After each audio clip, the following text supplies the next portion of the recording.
دیتے ہیں، جو کھارے کنویں کو میٹھا کر دیتے ہیں، جو شاخ کو تلوار بنا دیتے ہیں، جو لکڑی کو ہاتھ لگا کر لائٹ بنا دیتے ہیں، جو نابیناؤں کو بینائی دے دیتے ہیں، جو بیمار پہ ہاتھ لگا کر شفا دے دیتے ہیں، جو مردوں میں جان ڈال دیتے ہیں، جو جابر کے مردہ بچوں کو حکم دے اٹھو وہ اٹھ بیٹھتے ہیں، جو اندھیرے میں مسکرائیں تو روشنیاں ہو جاتی ہیں، جو 4 بندوں کے کھانے میں لعاب ڈال دیں وہ کھانا ہزاروں کھا لیتے ہیں، جو آسمانوں پہ جاتے ہیں تو جبریل کے آگے آگے جاتے ہیں، جن کا سفر سبحان الذی اسرا ہے، جن کی بیعت ان الذین یبایعونک انما یبایعون اللہ ید اللہ فوق ایدیہم کی ترجمان ہے، جن کا چلنا لا اقسم بہذا البلد کی تفسیر ہے،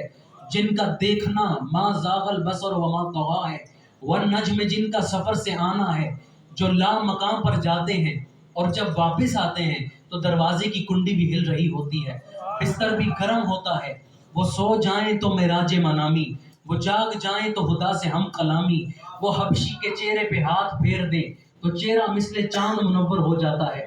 جن کی انگلیوں سے پنجاب رحمت جاری ہو جاتے ہیں، جن کی توجہ سے کنکری کلمہ پڑھنے لگ پڑتی ہے، پاگل اونٹ جن کی بارگاہ میں آ کے درست ہو جاتا ہے، پرندے جن کی نالین کی حفاظت میں مصروف عمل رہتے ہیں، چڑیاں جن کی بارگاہ میں آ کر فریاد کرتی ہیں،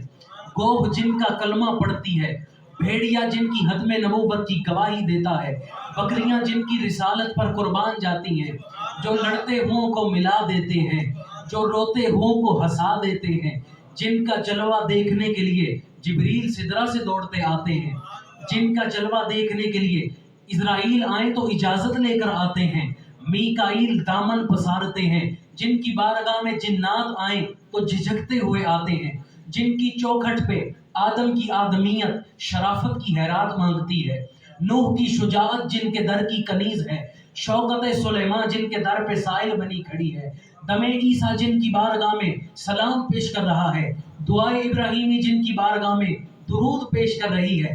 حسن یوسف جن کی بارگاہ میں کاسہ حسن لیے کھڑا ہے، میں ان کی شان کیا بیان کروں، جن کی بارگاہ میں صدیق اکبر آئیں تو سانس آہستہ کر کے آتے ہیں، جن کی بارگاہ میں فاروق اعظم آئیں تو دو زانو ہو کر بیٹھتے ہیں، ان کی شان مجھ جیسے کیا بیان کریں، جن کی بارگاہ میں صدیق اکبر آئیں ادب سے آتے ہیں، فاروق اعظم آئیں اور ادب سے آتے ہیں، بایزید بسطامی اور جنید بغدادی جیسے عرضیاں لے کر آتے ہیں، حضرت داتا علی حجویری آئیں تو فقیر بن کے آتے ہیں، خواجہ اجمیری آئیں کاسہ گدائی لے کر آتے ہیں، میں ان کی شان کیا بیان کروں، جن کے نام کے بغیر کلمہ نامکمل ہے، جن کے نام کے بغیر اذان نامکمل ہے، جن کے نام کے بغیر اقامت نامکمل، جن کے نام کے بغیر نماز نامکمل، جن کے نام کے بغیر ایمان نامکمل، سیدنا آدم کی توبہ قبول ہوئی تو ان کے نام کے صدقے، یونس کو مچھلی کے پیٹ سے نجات ملی تو ان کے نام کے صدقے، یوسف کو قید خانے سے نکال کے بادشاہت ملی تو ان کے نام کے صدقے، اگر نام محمد را نیا ورد شفیع آدم، نہ آدم یافت توبہ نہ نوح از غرق نجینا، میں ان کی شانیں کیا بیان کروں جو داتاؤں کے داتا ہیں، جو آقاؤں کے آقا ہیں، جو تاجداروں کے تاجدار ہیں، جو کچھ ملا ہمیں ان کی بارگاہ سے ملا، تقدیر سنورتی ہے تو یہی سنورتی ہے، تقدیر کی تقدیر سنورتی ہے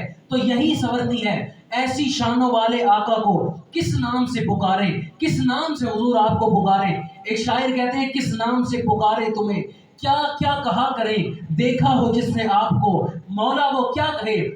آخر بریلی کے تاجدار شاہ امام احمد رضا ہاں بریلوی آپ یہ پکار اٹھے، سرور کہوں کہ مالک و مولا کہوں تجھے، باغ خلیل کا گل زیبا کہوں تجھے، خرمان نصیب ہوں تجھے امید کا کہوں، جانے مراد کانے تمنا کہوں تجھے، صبح وطن پہ شام غریباں کو دوں شرف، بے کس نواز گیسوں والا کہوں تجھے، اللہ رے تیرے جسم منور کی تابشیں، اے جانے جاں میں جانے تجلا کہوں تجھے، مجرم ہوں اپنے عفو کا ساما کروں شہا، یعنی شفیع روزے جزا کا کہوں تجھے، تیرے تو وصف عیب تناہی سے ہے بری، حیران ہوں میرے شاہا میں کیا کیا کہوں تجھے، کہہ لے کہ سب کچھ ان کے ثنا ہاں کی خاموشی، چپ ہو رہا ہے کہہ کے میں کیا کیا کہوں تجھے، لیکن رضا نے ختم سخن اس پہ کر دیا، خالق کا بندہ خلق کا آقا کہوں تجھے۔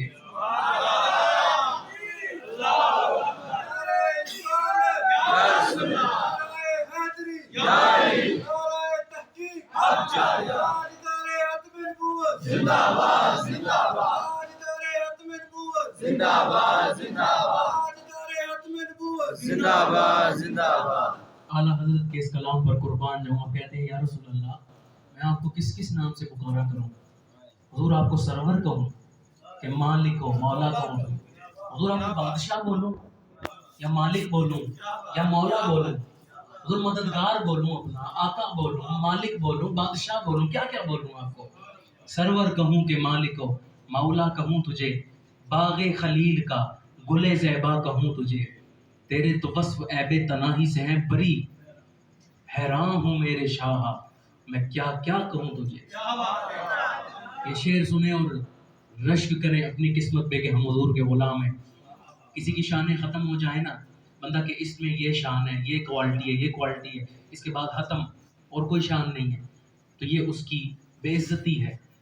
یہ اس کا عیب کہلاتا ہے کہ اس میں بس اتنی اچھی چیز ہے اور کوئی اچھی بات نہیں ہے اس میں، اس کی شانیں ختم ہو گئی ہیں۔ اعلیٰ حضرت کہتے ہیں حضور آپ کی شانیں کیسی ہیں؟ تیرے تو وصف، وصف کہتے ہیں شانوں کو، تیرے تو وصف عیب تناہی، عیب یعنی نقص، تناہی ختم ہو جانا، تیرے تو وصف عیب تناہی سے ہیں بری، حضور آپ کی شانیں نہیں ختم ہوتی،